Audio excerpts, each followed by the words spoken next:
If you activate this dimension of energy, other dimensions of life will open up.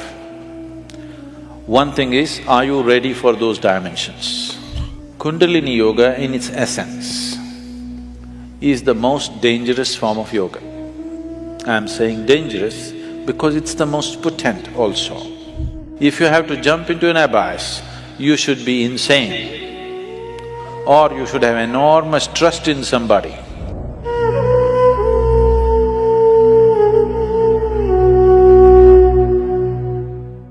So what is Kundalini? Right now, I'm speaking. This is Kundalini.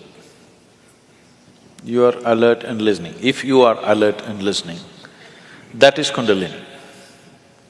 A flower is blossoming, that is Kundalini. A dog is barking, that is also Kundalini.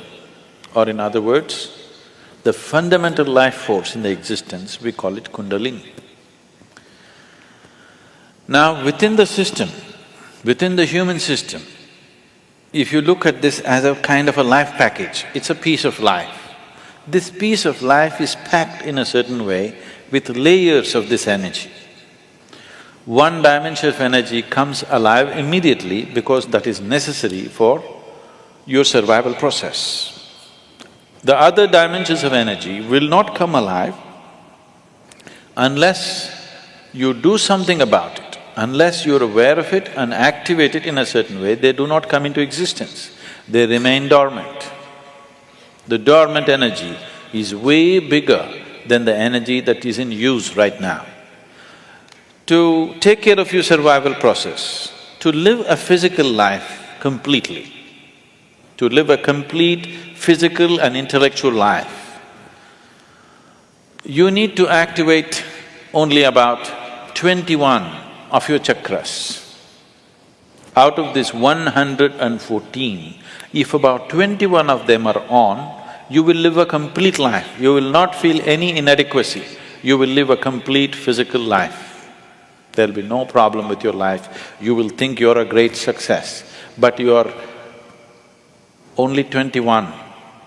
That is less than 21% out of 114. Less than 20%. At less than 20%, you will feel like a complete life without any inadequacies. The remaining percentage of life, what is it about? It is not even needed if your intention is just to live well. If you activate this dimension of energy, other dimensions of life will open up. One thing is, are you ready for those dimensions? The question is not about whether it's good or bad.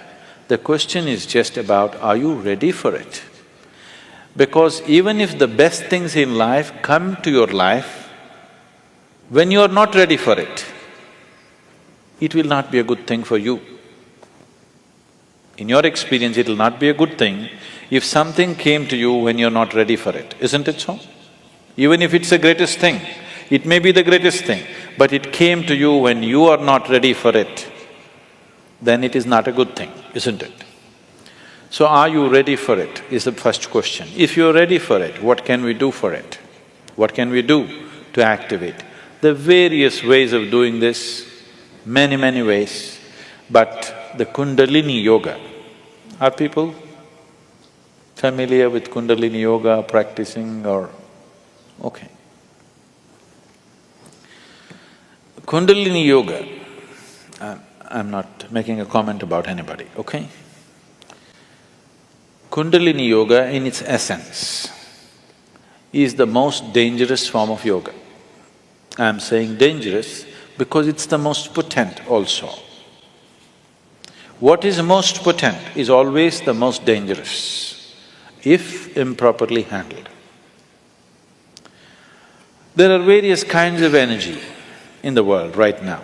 Even the electricity is being produced in so many different ways. One of the ways that we do it is through nuclear reactions, nuclear reactors rather. It is the most efficient way of producing energy that we know right now, but it is also the most dangerous way, isn't it? When things go wrong, they go seriously wrong. When they're going right, it is the easiest And the best way to produce energy on the planet is nuclear energy actually. But when it goes bad really bad, like in ways that you can't fix it.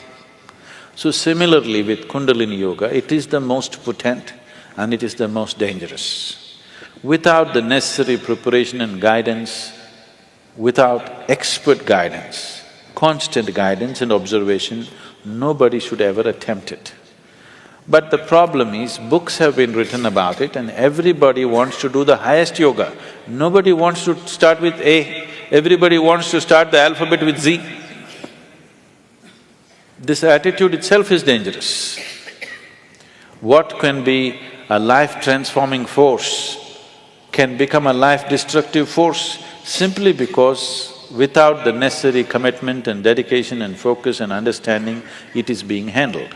Anyway, about rising the Kundalini. If the Kundalini rises, the dimensions of your life will change so rapidly that you must be willing to make the outside adjustments equally quick. Otherwise, things will fall apart in a big way. In the classical yogic traditions, there is a certain type of yoga we teach for people who live in family situations. There is a certain other type of yoga we teach for ascetics. In Isha we have both the forms. We have ascetic yoga and we have the general yoga. We will never teach you the ascetic form, that is the most potent way to do it. But it will demand a certain dimension of discipline and focus which your regular lives will not allow. If you do that kind of yoga, it will dismantle your outside life instantly. Now this yoga is not designed to dismantle your life, this yoga is designed to make your life happen better. When life happens better, when things happen better, you make more money, your business is going better, your profession is happening better, your generally, unfortunately, your longing to seek the higher becomes slower. Yes? So in the real sense, it is not the good way to do it, but it's the only way it works in today's world. And it's the only way it works for majority of the people. For a small number of people, we can do it other ways. We can bypass all these things and just do very powerful ways of doing things, but it will dismantle all social structures around them, which is not good for everybody to do. So these are different dimensions. Kundalini Yoga, if it has to be practiced, you must be in a certain kind of atmosphere. You cannot live in social situations and do Kundalini Yoga. Otherwise, in the name of Kundalini Yoga, you're doing something simplistic. Otherwise, Kundalini Yoga can transform the way you are within days. Suddenly you find you are a stranger in your own home within 2 days of practice, because it will change everything about you. So can we raise the Kundalini? Yes, we can. One way is to create a conducive atmosphere so that slowly it rises. The other way is to provoke it in such a way that it raises quickly. If it rises quickly, then everything changes dramatically. If it rises slowly over a period of time, changes will happen slowly, you will be capable of handling these changes over a period of time. But if it happens very quick, then you will not be able to handle the changes. Things will look like things are falling apart. So there are different ways of doing this. How many ways? There are too many ways. I will not go into how many ways. There are so many ways of doing it. Essentially, there are 112 ways of doing it. There are 112 ways in which you can take this up. From the base to…